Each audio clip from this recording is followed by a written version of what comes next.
შოთა რუსთაველის სახელმწიფო უნივერსიტეტის თვითმმართველობის არჩევნებამდე 2 დღე დარჩა. გუშინ 9 აპრილს მომხდარი ინციდენტის გამო თვითმმართველობის წევრები არჩევნების გადადებას არ გამოიცხავენ. მათი ცნობით გუშინ დღის მეორე ნახევარში 6-დან 10 საათამდე თავმჯდომარეობის ერთ-ერთი კანდიდატი ზურაბ მესხიძე და მისი მხარდამჭერები ცესკოს წევრებთან ერთად ჩაიკეტნენ და კარი მას შემდეგ გააღეს, რაც ოთახში შეღწევა დაცვის წევრმა სცადა. გუშინ დღის მეორე ნახევარში დაახლოებით 6 საათიდან 10 საათამდე ზურაბ მესხიძე, ერთ-ერთი კანდიდატი, აპოლიტიკის ლიდერი, ასევე მისი მხარდამჭერები გიორგი ანდღულაძე და შოთა გაბროშიძე, ასევე დივანი ნინო ხელაძე იმყოფებოდნენ ერთად ცესკოს კაბინეტში, რომელიც არის დაუშვებელი ფაქტი.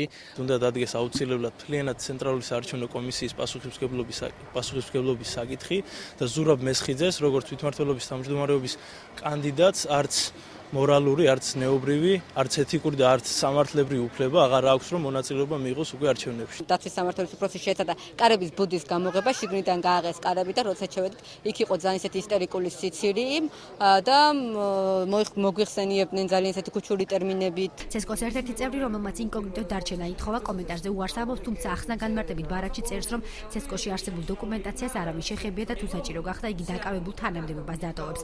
ცესკოს თავმჯდომარე ნინო გალოგრიკი ფაქტს გაუგებრობას უწოდებს. თვითონ ცესკოში რამოდენიმე პიროვნებათა, ასე ვთქვათ, კონფლიქტური ვითარების გამო მათ გადაწყვიტეს, რომ გაეხუმრათ სხვებისთვის, ჩაუკეტეს კარი, მაგრამ შემდეგ, როდესაც აქ უკვე ისეთი მოვიდა დაცვის პოლიცია და ასე შემდეგ და ყველანი და უკვე აურძაური და ასე ვთქვათ, ხელოვნურად შეიძლება ითქვას, ხელოვნურად შექმნილი აჟიოტაჟი მოხდა, ვინც იყო ოთახში, ჩავარდნენ პანიკაში, ისტერიკაში და ამიტომ აღარ გააღეს კარი. ჩვენ ყველაფერი გადავამოწმეთ და ხედავთ, რომ ყველა დოკუმენტაცია და ფოლდერიც კი არ არის გამქრალი, ყველაფერი წესრიგშია. თვითმმართველობის თავმჯდომარეობის კანდიდატი ზურაბ მესხიძე სატელეფონო ზარებს არ პასუხობს. დინით პასუხობს ბრალდებას მისი მხარდამჭერი შოთა გაბროშიძეც. ოპონენტებს მხოლოდ გიორგი ანდღულაძემ პასუხა. იგი აცხადებს, რომ არავის საქმე არ არის როდის და ვისთან ერთად ჩაიკეტება აუდიტორიაში.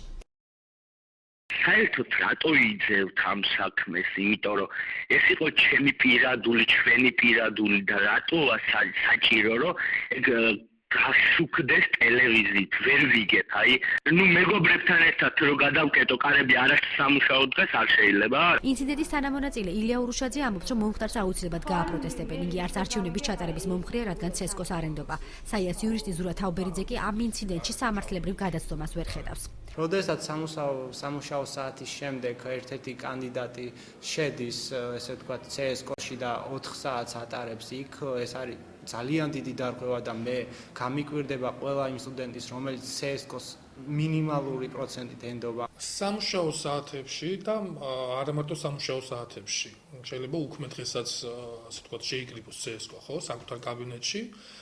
აქვს უფლება ცესკოს მიიღოს კანდიდატები, გაცეს წერილობით და ზეპირად კონკრეტულ კითხვებს პასუხი და მე აქ ამ კონკრეტულ შემთხვევაში ვერ ხედავ ვერანაირ სამართლებრივ გადაცდომას. თვითმმართველობის არჩევნები 12 აპრილს უნდა გაიმართოს, მაშინ დაახლოებით 7-მდე კანდიდატმა მიიღებს მონაწილეობას.